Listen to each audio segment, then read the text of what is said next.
신명기 17장 14절부터 20절까지 보시도록 합니다. 신명기 17장 14절부터 20절 함께 봅니다.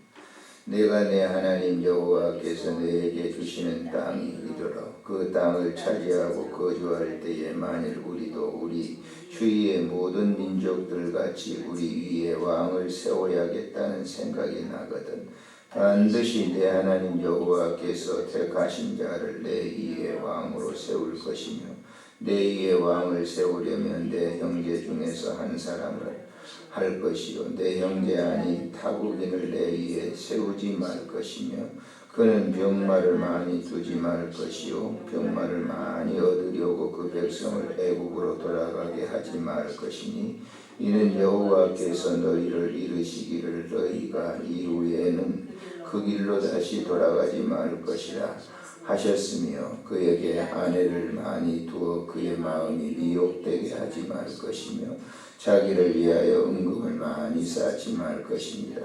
그가 왕위에 오르거든 이 율법서의 등사본을 레위 사람 제사장 앞에서 책에 기록하여 평생에 자기 옆에 두고 읽어 그의 하나님 여호와 경외하기를 배우며 이 율법의 모든 말과 이 규례를 지켜 행할 것이다.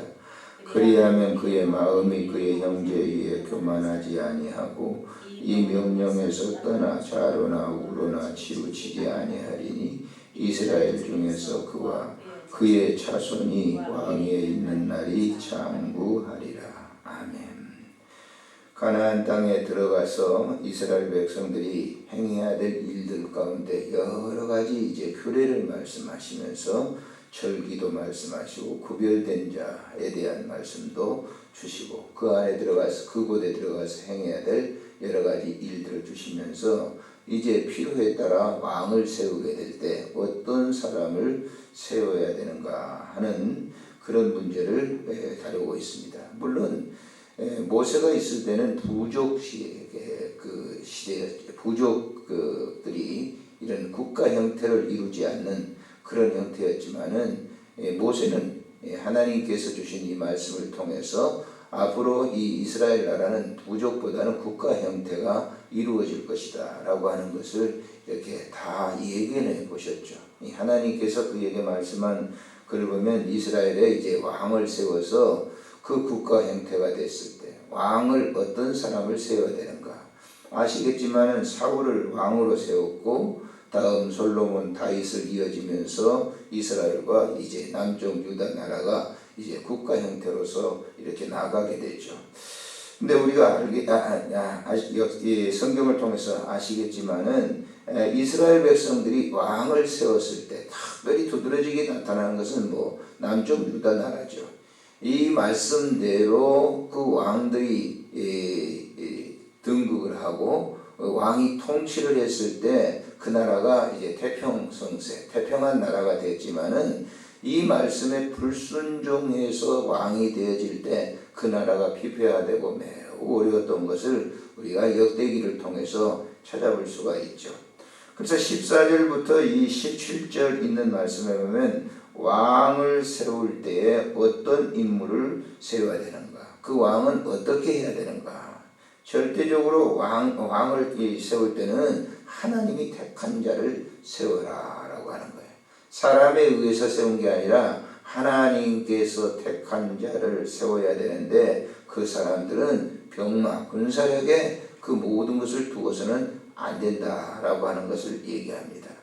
그리고 아내를 많이 두어서는 안 된다. 후궁들 많이 두어서는 안 된다라고 하는 것이죠.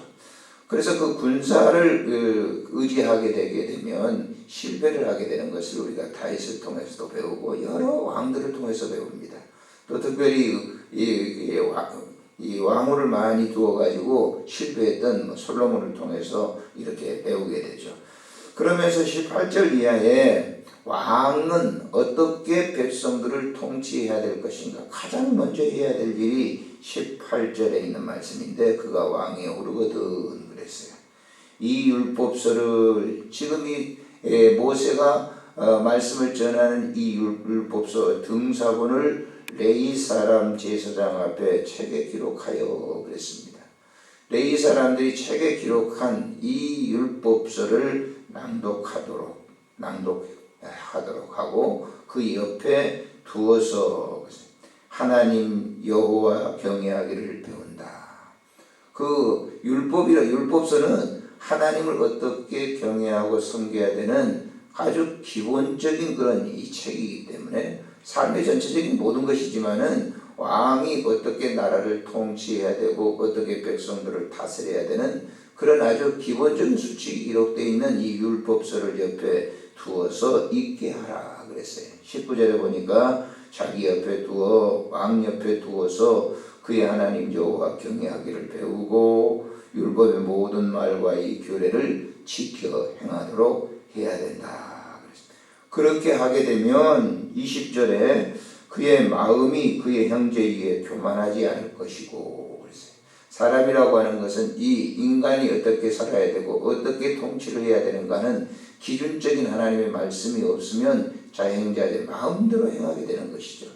그래서 지금 그 역대 이 왕들 중에서 보면 특별히 우리가 이 유다 역사를 이렇게 보게 될 때에 이렇게 하나님의 말씀을 옆에 두었던 그런 이 왕들은 다 그때 당시에 하나님께서 주시는 그 은혜 속에서 나라를 잘 통치했던 것을 이렇게 볼 수가 있죠.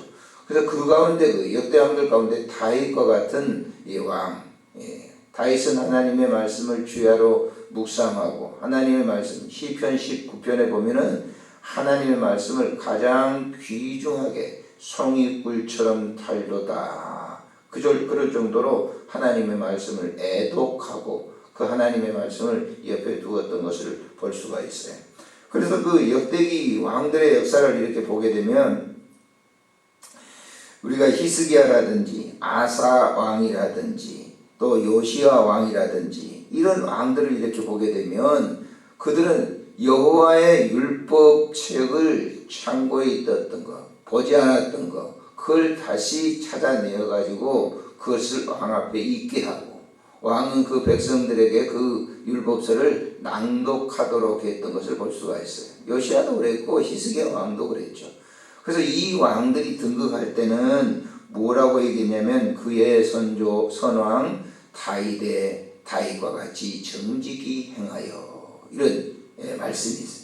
역대하 17장 3절에도 그렇고 역대하 29장 2절에 히스기야도 그랬고 역대하 34장 1절에 보면 요시야 왕도 그렇게 했다.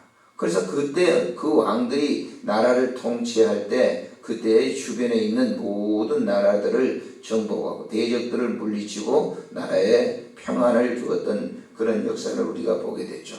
이건 오늘도 우리가 마찬가지입니다. 우리가 예수를 믿으면서 믿음 생활할 때 가장 중요해야 되는 이 믿음의 수칙 가운데 하나가 뭐냐? 하나님의 말씀이죠. 하나님의 말씀을 옆에 두어서 늘 묵상하고 읽는 것. 이것 외에는 신앙생활을 바로 하게 하는 것은 없다라고 하는 거예요. 바울은 이런 사실을 잘 알았기 때문에 말씀과 기도로 거룩하여진다라고 하는 거예요. 우리가 기도가 많이 하면 신비주의에 많이 빠질 수가 있어요. 다 그런 건 아니지만은 기도 많이 했다는 사람들 치고 신비주의에 안 빠진 사람은 거의 없단 말이에요. 이상하게 빠지는 거예요. 그렇기 때문에 바울은 그 사실을 잘 알았기 때문에 말씀을 옆에 두어서 말씀과 기도 이것은 병행하는 거예요. 두 가지는 어느 한 것이 말이죠. 너무 이렇게 비중을 갖다 많이 차지하게 되면 자칫하면 하나님 말씀을 이렇게 많이 이렇게 기도하지 않고 하게 되면 율법주의자가 되고 또 하나님 말씀 기도를 너무 많이 하고 하나님 말씀을 등한시하게 되면 그것은 신비주의자가 될 수가 있다라고 하는 것입니다. 그래서 이 왕들을 세울 때는 반드시 이 율법책의 기준, 율법책을 두어서 그 율법책을 늘 옆에 두고 읽게 하고 그 율법에 말씀한 그대로 율법이라고 하는 것은 하나님의 말씀이죠. 하나님이 이 세상 살아가는 삶의 여정 가운데 어떻게 해야 되는 생활 수칙들을 잘 기록했기 때문에 그 말씀을 두어서 잘 이렇게 통치를 하게 되면 20절에 마지막 절에 이렇게 얘기하죠. 그리하면 그의 마음이 그의 형제를 위하여 교만하지 아니하고 이 명령에서 떠나 좌로나 우로나 치우치지 아니하리니 이스라엘 중에서 그와 그의 자손이 왕 위에 있는 날이 장구하리라. 기도하겠습니다. 좋으신 하나님 아버지, 은혜를 참으로 감사를 드립니다. 오늘 이 시간도 우리에게 귀한 말씀을 주셔서 이 말씀을 보게 하시고 이 말씀이 우리의 삶의 생활 수칙, 법규가 되게 해주심을 참 감사를 드립니다. 이스라엘 백성들이 왕을 세울 때 왕은 바로 이렇게 행하라고 말씀하셨습니다. 그 율법이 자신의 모든 통치의 철학이 되어서 다스리라고, 그리고 그 말씀을 묵상하라고 했습니다. 우리의 신앙생활에도 하나님의 말씀이 우리의 모든 생활의 규범이 되게 하시고 이 말씀이 우리의 모든 삶을 지배하게 하여 주시기를 간절히 빌고 원합니다. 요한과 같이 말씀이 육신이 되어 우리 가운데 거하시니 우리가 그의 영광을 보았다, 은혜와 진리가 충만했다고 하는 것처럼 우리가 말씀을 통해서 예수 그리스도의 성육하신 그 깊은 원리를 알게 하시고 그 말씀에 순종하게 하여 주옵소서. 우리 구주 예수님의 이름으로 기도드리옵나이다. 아멘. 하늘에 계신 우리 아버지, 이름이 거룩히 여김을 받으시오며 나라에 마오시며 뜻이 하늘에서 이루어진 것 같이 땅에서도 이루어지이다. 오늘 우리에게 일용할 양식을 주옵시고 우리가 우리에게 지은 자를 사하는 것 같이 우리 죄를 사하여 주옵시고 우리를 시험에 들게 하지 마옵시며 다만 악에서 구하소서. 대개 나라와 권세와 영광이 아버지께 영원히 있사옵나이다. 아멘.